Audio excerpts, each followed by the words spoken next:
Welcome to Let's Talk Midlife Crisis. I'm Ashley. And I'm Tracy.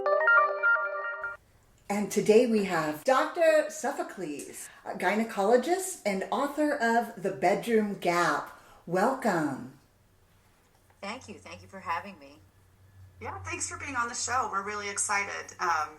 We haven't had a gynecologist on the show yet, so this is really cool to get some, professional information. And Tracy mentioned that you have a book coming out. I think it's in February. It comes out, and our guests can go on Amazon and pre-order that now. But we're going to talk a little bit about that, and our focus really, I think, today is going to be on what happens in midlife sexually. Yeah, I think menopause, luckily, menopause is having its moment, and there are a lot of courses and influencers and a lot of people out there helping women understand what is common and what is normal, which truly no two women experience menopause the same. Ashley, but I think that we all know, for example, 80% of women get hot flashes. So hot flashes are a very common fallout from menopause. There's something that happens. We lose our ability to regulate temperature, and that happens in the hypothalamus of the brain. But estrogen receptors are everywhere. So because they're in almost every organ of our body, we can have menopausal symptoms in the joints, in the synovial fluid of the joints that keeps our joints moving easily, in our bones. This is why we get osteoporosis. In our bladder. This is why older women have to run to the bathroom urgently or get urinary tract infections. In our skin. This is really also why we get wrinkles. It's not just sun exposure. In our coronary arteries. This is why heart disease is lower in women than men until menopause, and then it becomes as common, if not more common, in women than men. In the brain, we know there are at least 6 parts of the brain that rely very heavily on estrogen for function. Things like word recall and memory, and this is why so many women complain of what we call brain fog, why they might be absolutely awesome at their job but suddenly feel insecure because they can't give a decent presentation. The fallout from menopause is so broad, physically and emotionally, and even ADHD and menopause have very similar brain function issues. When you look at a woman with ADHD and a woman who's menopausal, there's a lot of overlap in the neurochemistry of the brain. Same with women with anxiety and depression. There's so much more we still have to study, and there's so much money needed for this research. We're not really getting it now, but my hope is in the future this will be something we can look forward to, so that menopausal women down the road will have options for treatment. But right now, nothing is really more sort of potent an option than just replacing the estrogen, progesterone, and testosterone that women no longer make. What I started to notice maybe 20 years ago in my practice, as my patients were getting older, was that they were coming in with not just hot flashes, but with sexual issues. And they were really ashamed about it. They felt it was just them. It couldn't possibly be common. They felt broken. And they would tell me over and over again, I'm broken and something's wrong with me. So I want your listeners to know physiologically what happens when the ovaries stop making estrogen. Okay, so menopause is simply that, right? The ovaries, these little almond-sized organs in our bodies, 2 of them, stop making estrogen, progesterone, and testosterone. When they do that, the vagina and the vulva are just starving, like a plant without water. The thick lining that's ridgy and pink and moist becomes thin, becomes brittle. The pleasure receptors become swapped. Excuse me, I think we want to swap that up. Become swapped for pain receptors. So we actually exchange nerve endings that experience pleasure for those that experience pain. This is really like, what fresh hell is that, right? That's terrible. Wow. That's terrible. The ability to have stretchy, strong collagen changes. Our collagen breaks down, and the new menopausal collagen is weaker, more brittle. This is why the vagina doesn't stretch as much and why sex becomes painful. But the main thing is we lose blood vessels. And man, oh man, we need blood vessels. You need them to prevent infections. The bladder needs them to prevent urinary tract infections. This is why older women get urinary tract infections. You need blood vessels to have moisture with arousal.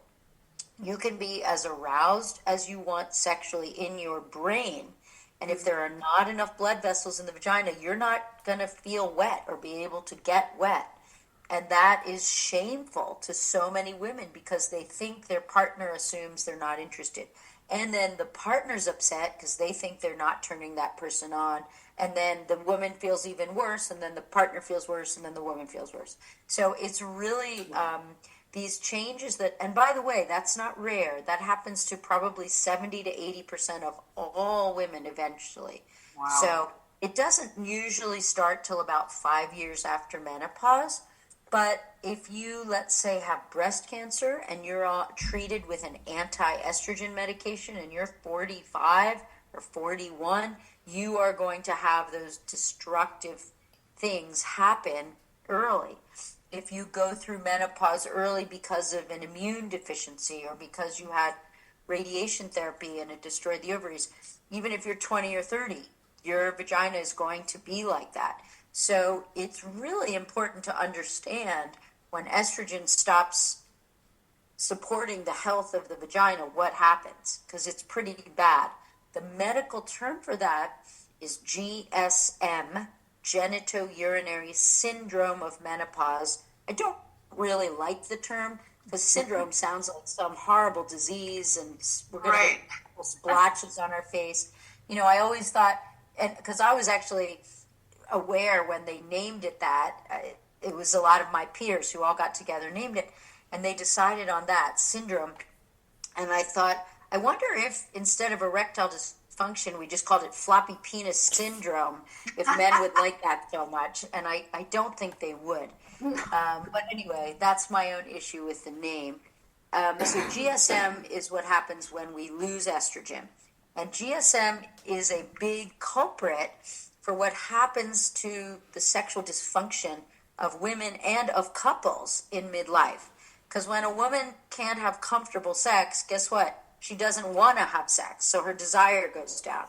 When her desire goes down, guess what? That affects the relationship. Whether it's a same-sex couple or whether you're homosexual or heterosexual, if one partner loses desire, you've got a problem. Right. And I would say GSM is probably the culprit for many an affair, many a marriage breakdown, many a relationship breakdown. And the sad thing is so few people actually know about it. Like if you ask 100 women about menopause, most of them say hot flashes or I can't remember. They won't mention that. They're ashamed to, or they're actually not sure it's related. So one of my missions is to make sure everyone listening to your show today understands that that's a very common fallout from the lack of estrogen. The other super important thing is that it's very easy to treat and very safe to treat. Those are really important things. Wow, that's a relief. You can treat GSM either with vaginal estrogen, just local estrogen in the vagina, which is incredibly safe. There is a false, untrue black box warning on the box that has nothing to do with vaginal estrogen, and menopause experts like myself are fighting very hard to get that removed because it's been there incorrectly for 23 years, which should tell you a lot about how low a priority women's health is at the FDA. The fact that they could leave something that's technically false on a box of estrogen, vaginal estrogen, for 23 years is astounding to me. So that's a beef I can save for a different podcast, I guess. But no, it's good to know, because if you hadn't mentioned that and myself or one of our listeners went out to purchase it and saw that, they might have right, second thoughts about utilizing it. So thank you And for this that. happens all the time. I prescribe it, and the patient says, I'm sorry, I just couldn't use it because Yeah. it says I'll get dementia, stroke, endometrial cancer, and whatever, chlamydia. And it doesn't say chlamydia, I made that up. Okay. And so I threw the box away.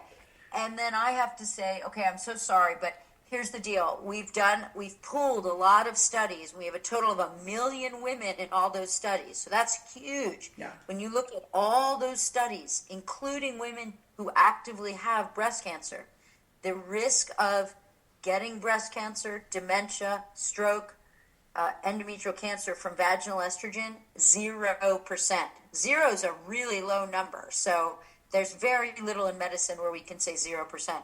So this stuff is so safe. It honestly should be over the counter.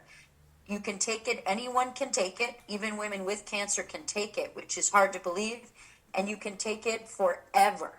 That's different than systemic hormones, where some people cannot and should not take it.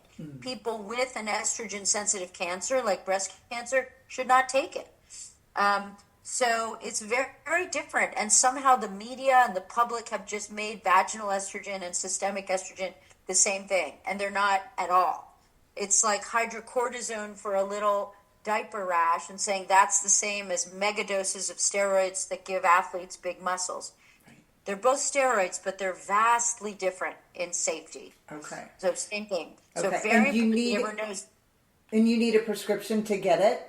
you Okay, do, okay. you do. But any internist, gynecologist, family practice person, urologist, nurse practitioner, anyone can write it.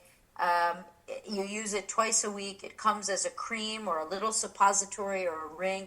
It's bioidentical estrogen. That means it's the same chemical structure as what your ovaries made your whole life. And it's literally liquid gold. It literally is what will prevent you from going to an emergency room as a 75-year-old with a urinary tract infection. And it's what will prevent that painful sex from happening. So that's one way. Okay. Another way is actually there's a laser, a carbon dioxide laser that's been invented about in 2008 in Italy that makes little tiny microdots on the vagina, just like when women do microneedling on their face, and the face responds by making new collagen, and that's why Hollywood stars look so beautiful, or those people who get it. Same thing in the vagina. When we make these little painless tiny dots in the vagina, you make new collagen and new blood vessels. Ta-da! Wow. And you can do that with no medication. So we actually have a couple different ways of fixing the physiologic changes that happen to our genitourinary system in menopause. Now, my book called The Bedroom Gap is a little bit of a bigger picture than that. I talk about this and I say there's this thing, GSM, you all have to know about it, and here's how you can treat it. But we also talk about what messages have women been fed, and men, for our whole lives, from kids to teens to young adults, that make us think about the kind of person we're supposed to be sexually. In other words, how do we know what it's like to have an orgasm, how you're supposed to give a blowjob, what it's supposed to sound like, what you're supposed to do, what you're supposed to not do, how do you stay sexy your whole life? All this stuff are messages that I think we've gotten from porn, number one, because porn is so widespread now. It's how all young men and many young women learn about sex. And the messages are often really wrong. The messages are sex is for men to have an orgasm, female pleasure not important. Oh, and if women have an orgasm, it always happens standing up, leaning against a jukebox, 1/3 of the way through a song. Like, who made that up? Who thought that is exactly right? So it's giving women a sense that if they don't do that, if they can't have sex from penis and vagina sex, there's something wrong with them. It turns out like 80% of women actually can't have an orgasm only from penis and vagina sex. this is so mind-blowing to most of my patients. They're like, that is not what I saw in the movies. It's not what my husband told me. My husband thinks something's wrong with me. And, Right. when you hear this day in, day out for 30 years, you're like, I feel like other people have to know this. So that's what kind of inspired me to write The Bedroom Gap and also to do a TED Talk. So I have a TED Talk that's actually about this. And people can just look up TED Talk Maria Sophocles, and they only have to listen to me for 14 minutes. But it's a nice way to kind of understand a lot of this. Okay. And we'll put a link to that in our show notes. Yeah, we should. Yeah, Awesome. we'll put a link to your TED Talk in our show notes. So. Thanks. I think they'll have fun. I think it was fun. So I just think this is important because it's going under the radar. And there's so much in midlife we have to grapple with, right? Aging parents, teenage or young adult kids, career issues, financial issues, behavioral health issues. And I know you all do an awesome job at all of that. But I do think the sexual stuff matters because I think, number one, sexual health is actually linked to overall health. We know that humans who stay sexually active and connected live longer, have less depression, lower blood pressure, fewer kidney stones. I mean, all kinds of crazy health benefits. Right. And we also know that there's something positive about self-esteem that happens when we are intimate with someone. When we feel, you're my person, I love you either because you're my wife, husband, or partner, or because we have sex together and that makes me feel good. I mean, we know that when you have sex, you release dopamine. We know that dopamine gets released. It's a big dopamine hit. We know that oxytocin is released. Oxytocin, I call it the cuddler hormone, the cuddler neurochemical, because it makes us feel safe and protected. There's just so many good things. So I think it helps us feel alive, maybe young, if you will. And I think a lot of women in midlife have been starting to worry that they're worthless in society or washed up or nothing. They see wrinkles, they see their belly fat, they see things, they get passed over at work, and they just, there's a lot of that, a lot of who am I, where am I going? I'm not old yet, but am I really washed up? So I think the sexual vibrancy has a deeper impact on us as midlife women. What do you guys think? Oh, I agree completely. 100%, Yeah. yes.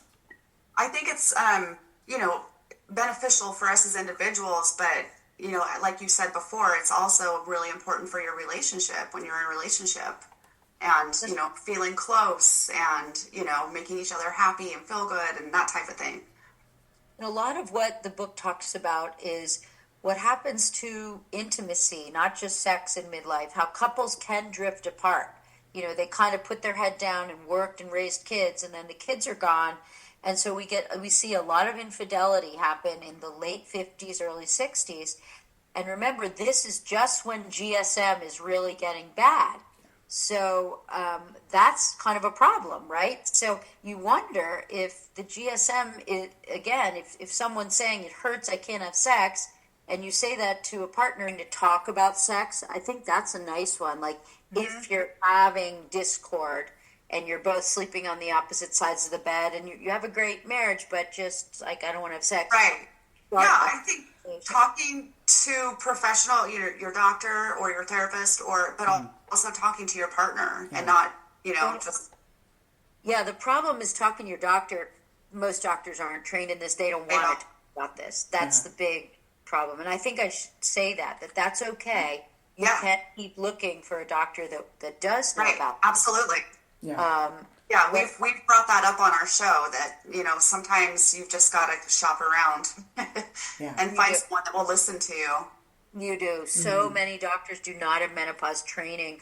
And it's really one of the big tragedies of modern medical education, I think. For listeners who have felt dismissed, uncomfortable, or shame around sexual health, what advice do you have for them about seeking care and speaking up?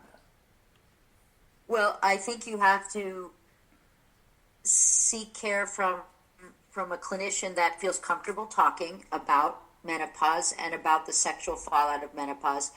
If your gynecologist is not, then look for a different one. Look for a urologist, look for a family practice provider, a nurse practitioner, anyone who, feels competent and maybe has this on their website. You can also go to menopause.org and put a zip code in, and hopefully through that you can find a menopause trained clinician.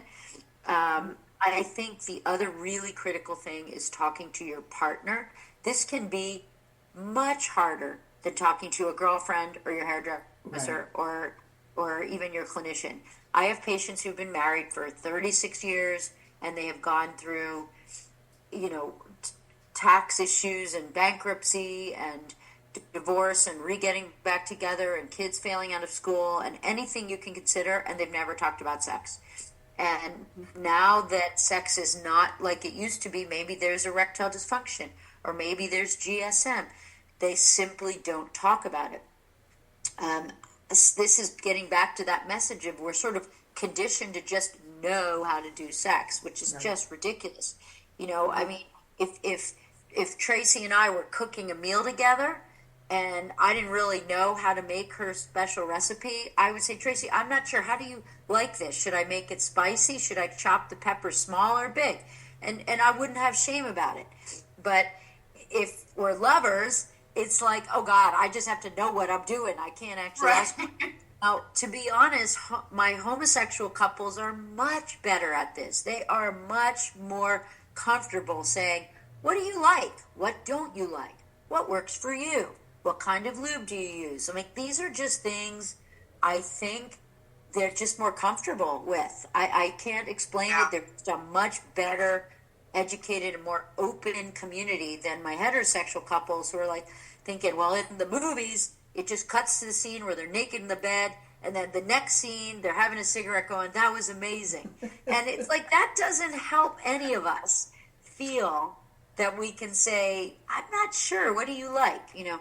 So the question is, how do you start that? Because that's awkward. And it's actually even more awkward if you've been in a long-term relationship, because you're just supposed to know. So I always tell patients I want them to start by going on a walk or a drive where you're facing forward, so you don't have to see your partner rolling his or her eyes or making funny faces or whatever. Also, when you walk, you're taking deep breaths, which stretches the vagus nerve, which relaxes you. So you are by nature taking nice deep breaths, oxygenating your cells, and more relaxed than you are just sitting staring at each other in a chair.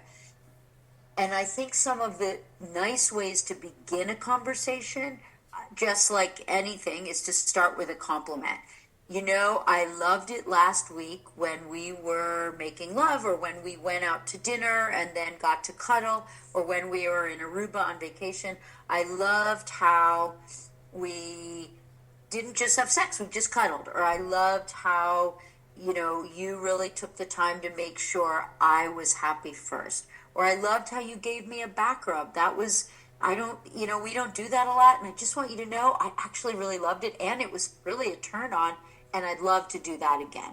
Or, and what could I do for you? Because that felt so great to me. Would you like that? Or do you like your feet rubbed? Or what do you, and you have to just work your way into that to foster some conversation. If you're trying to say something negative, I still think it's good to start with a compliment. Like, I really loved that last week we did that, but I find we don't kiss very much anymore, and I really miss our kisses. Or we don't do this or that anymore, or we don't use lube anymore, and I'm not sure why, because it's really uncomfortable. And if you don't mind, I think we could even go shopping together. So it's something you like. I get asked all the time, how do I introduce a toy into my sex life? Because I, Mrs. Smith, masturbate and enjoy sex with a sex toy, but I don't dare do that with my partner. He would feel so jealous or insecure or even angry. And I think, again, you have to couch it in a certain way and say, that sex last weekend was so much fun, and I think it could be fun to even try to change things up a little bit. I have a toy I like, but I wonder if we might, try it together, or even go shopping for something new.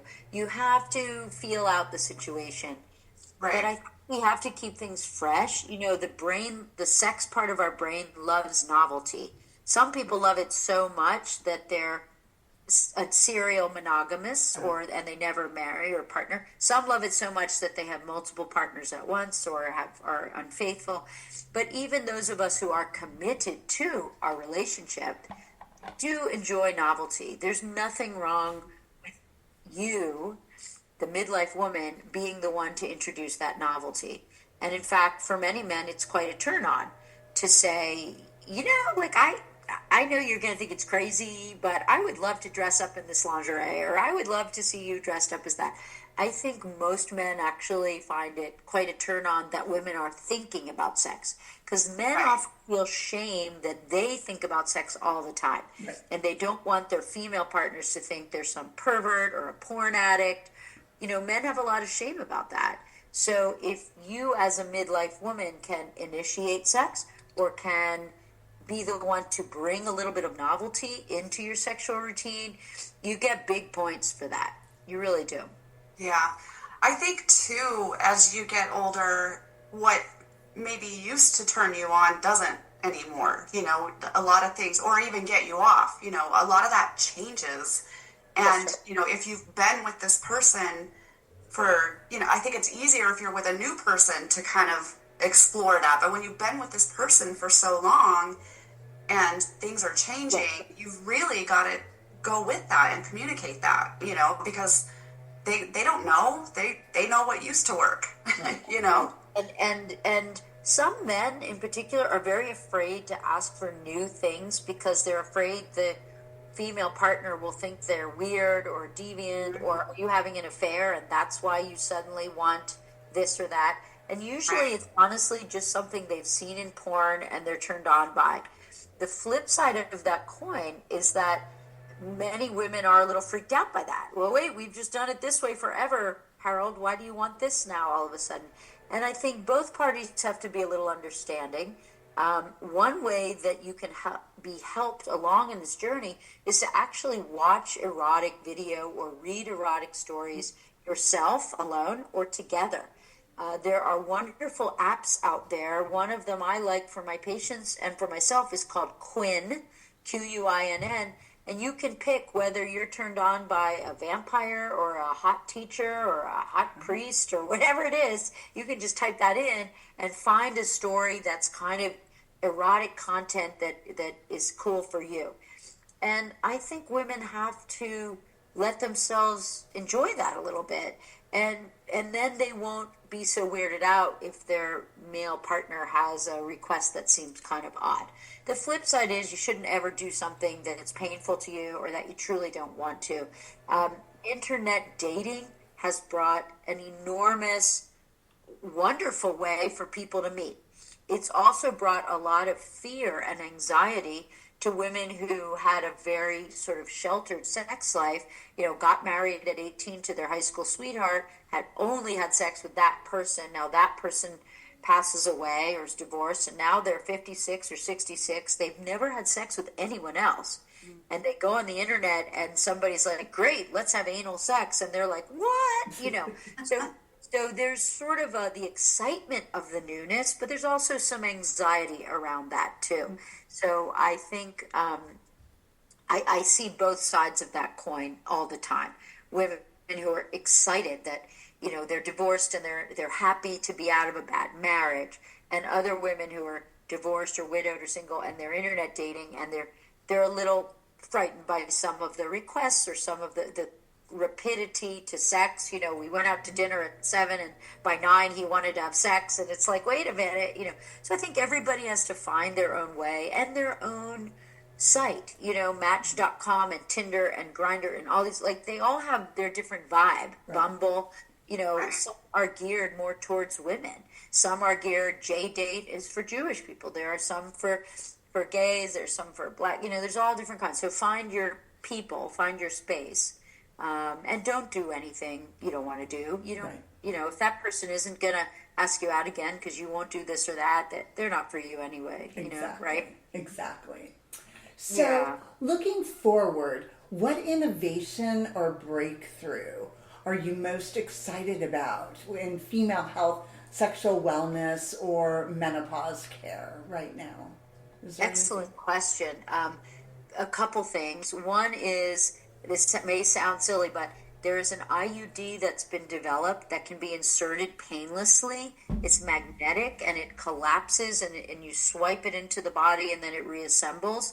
That to me is magical because IUDs are so helpful for long acting reversible contraception worldwide, but pain with insertion is a big deterrent. So to be able to have a painless IUD, I think is amazing. We now already have an at-home pap smear test. I think that's amazing too. Again, worldwide, we could really eliminate cervical cancer if we could get this into poor countries. And it's almost like how with COVID, remote work became a life-changing thing. Right. I think an at-home pap smear could be a very life-changing thing in terms of people just never missing it. So those are two things that are already developed, which is super cool. I was not aware of either one I of wasn't those. either. Yeah. Well, I'm so glad you asked. Yes. So glad you asked. And then the last thing is probably 5 to 10 years away, but it's mind-blowing. A friend of mine, actually 2 friends of mine, are the founders of startup companies that are looking at keeping the ovary alive and well forever. So women will not go into menopause. The ovaries will not stop making estrogen and progesterone and testosterone. They need more funding, and as women, it's very hard to get funding. You sit around a table of men who go, I don't know if that's a good idea.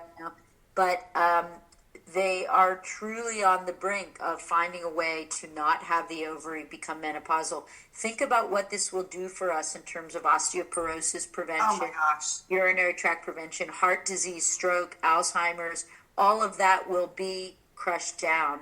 Never to zero, but radically. I mean, the billions that would save in healthcare costs and the years of life extension, and the hospital stays that would avoid, it's mind-blowing. It's really... That's amazing. Amazing. That's so amazing. Well, thank you so much for being with us today.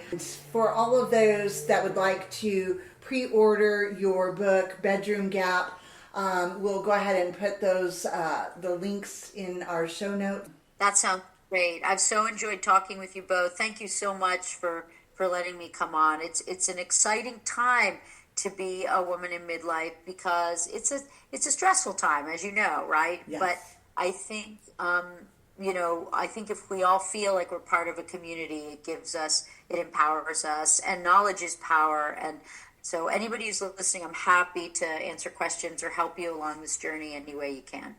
Yeah, thank you so much for sharing all of that. It was really great information. I think a lot of listeners will find it helpful. Yes, Wonderful. thank you. Well, that wraps it up for today. Thanks for joining us on Let's Talk Midlife Crisis. We hope you got some laughs, a little inspiration, and maybe a few new ideas. If you loved today's episode, hit that subscribe button so you'll never miss an episode. And hey, share the love. Send this episode to a friend who could use a good laugh and some midlife wisdom. Connect with us on social media at Let's Talk Midlife Crisis and let us know what's on your mind. We love hearing from you.